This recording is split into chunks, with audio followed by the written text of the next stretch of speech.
Hi dear students, in this video we are mainly discussing an important concept, electric field and electric field lines.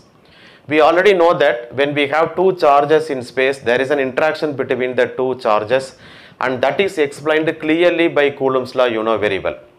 Now you imagine that there is one charge in space, right?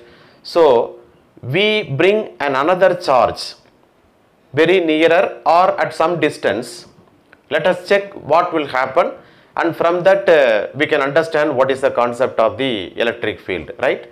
So let us initially consider a charge Q is here in space, consider this, and I bring another charge, namely Q naught, right, at some distance from the charge, say for example r distance from the charge Q.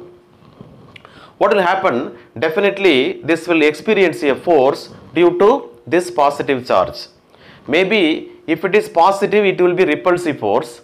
If it is negative, it will be attractive force. That we will know very clearly. So it may be repulsive force or it may be attractive force. That is called the interaction between the two charges, which was already clearly explained by Coulomb. Now, what is the reason for this? What is the reason for this Q naught experiencing this much force? And that concept actually clearly explained by Michael Faraday. So how this interaction takes place, that is explained by the, actually when this charge Q naught experiences a force, this is so called action at a distance. Very important point you have to note, action at a distance. So it experiences something at this point, that is called action at a distance. So to understand this action at a distance, Michael Faraday explains the concept of the electric field. Actually he only introduced the concept of the electric field. So according to him, any charge in universe creates an electric field around it. So இங்க ஒரு charge நம்ம வச்சிருந்தோம் அப்படினு சொன்னா கண்டிப்பா இத சுத்திலும் ஒரு electric field வந்து இருக்கும். எப்படி வந்து இப்ப what we are talking about gravitational field in the gravitation. நம்ம ஒரு எர்த் இருக்குன்னா எர்த்தை சுத்திலும் ஒரு certain region வரைக்கும் அதோடைய attraction வந்து இருக்கு அப்படினு படிக்கிறோம். இப்போ solar system இருக்குன்னா sun வந்து ஒரு certain limit வரைக்கும் அது influence பண்ணுதுன்னு சொல்றோம். So that is called gravitational field. In a similar manner, every charge in space will create a field. So அதுதான் நம்ம என்ன சொல்றோம் அப்படினா we call it as a electric field ன்னு சொல்றோம். Okay, and this electric field இப்ப நம்ம என்ன சொல்லிருக்கோம் அப்படினா இந்த ரெண்டுக்கு நடுவுல என்ன force இருக்கும் according to Coulomb's law, this will be 1 divided by 4 pi epsilon 0 because we are keeping this charges. இது வந்து நம்ம என்ன சொல்றோம், we call it as test charge ன்னு சொல்றோம், and this Q is called source charge. This is test, this is source. இப்போ நம்ம electric power supply வருதா வரலையா அப்படிங்கற அந்த டெஸ்டர் யூஸ் பண்ணி பண்றோம் இல்லையா, in a similar manner இந்த இடத்துல ஃபோர்ஸ் இருக்கா இல்லையா, ஃபீல்ட் இருக்கா இல்லையா அப்படினு டெஸ்ட் பண்றதுக்காக உள்ள சார்ஜுக்கு பேரு we call it as test charge.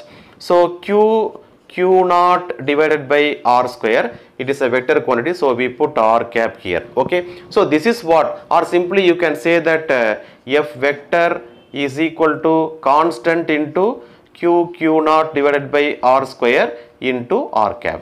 Now how to measure the electric field at a particular point in the space, that is called electric field strength or electric field intensity. Simply it is electric field. So it is defined as, electric field is defined as, so at a particular point if you want to measure that quantity is called electric field. And how it is measured, it is force experienced by the unit charge. So if our test charge is positive 1 or unit charge, then this quantity can be written as electric field vector or electric field strength at this particular point, which is nothing but, இப்போ நம்ம வந்து Q naught இங்க கொண்டு வந்து divide பண்ணிட்டோம் அப்படினா what you can have, kq divided by r square into r cap. So this is what your formula to calculate the electric field or electric field strength at a particular point. So this is what about the simple concept about the electric field. Now we have to see, this electric field cannot be seen by you. See, even magnetic field or gravitational field or anything else you cannot see. So to understand the electric field, we visualize this electric field in terms of electric field lines. So in fact it is called field lines. Okay, let us see some of the aspects about the electric field and electric field lines. So the first point is electric field direction. What will be the direction of the electric field? So I already told you. So if we have a positive charge here, definitely the electric field will be directed outwards. So this is the electric field due to this positive charge, right? So when the positive charge is placed here, definitely the electric field is directed outwards. That is the first point. Suppose if we have a negative charge here, right? When you have a negative charge, definitely the force electric field will be directed towards the charge. This is the first point. Second point, what is the force experienced by the test charge? That is clearly explained here. So what is the force experienced by the charge?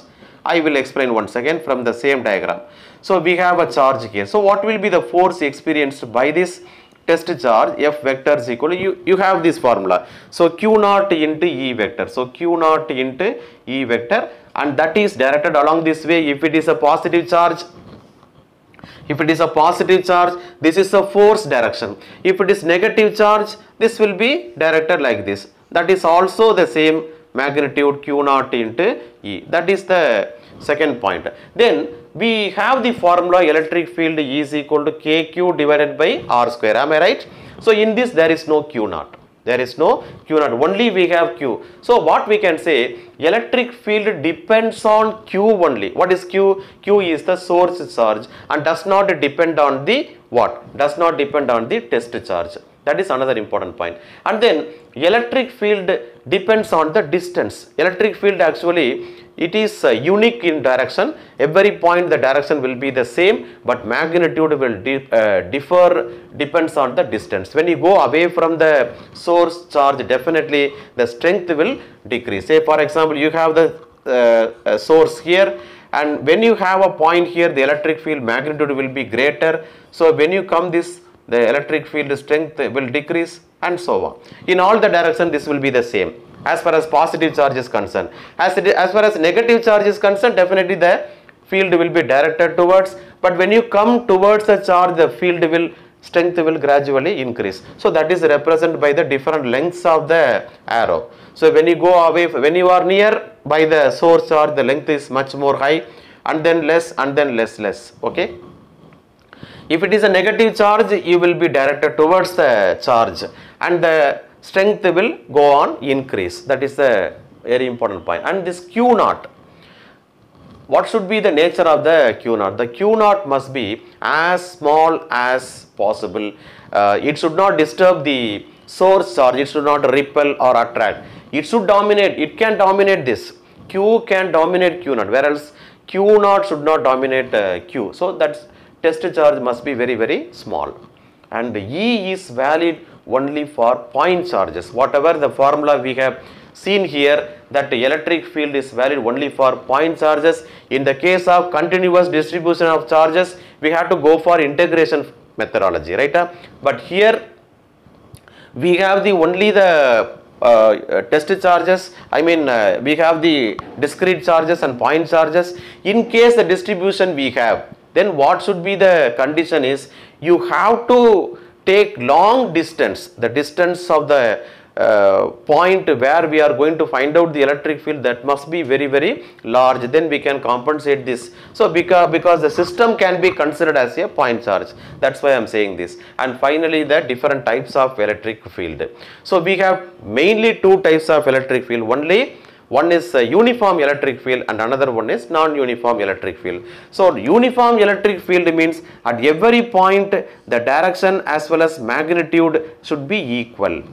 Every point, if you check every point, the magnitude, the length as well as direction should be equal, and that is for uniform electric field. In the case of non-uniform electric field, initially the length will be higher and then less and then less and then less. This is non-uniform. Not only the magnitude, if direction changes, that is also non-uniform. So either magnitude or direction or both. If everything changes, it is non-uniform electric field. At every point, if the magnitude as well as direction are unique, then it is called a uniform electric field. So very important concept about the electric field and the field lines we have seen here. So you just go through it, and this is a very important question for your examination purpose. Okay, thank you.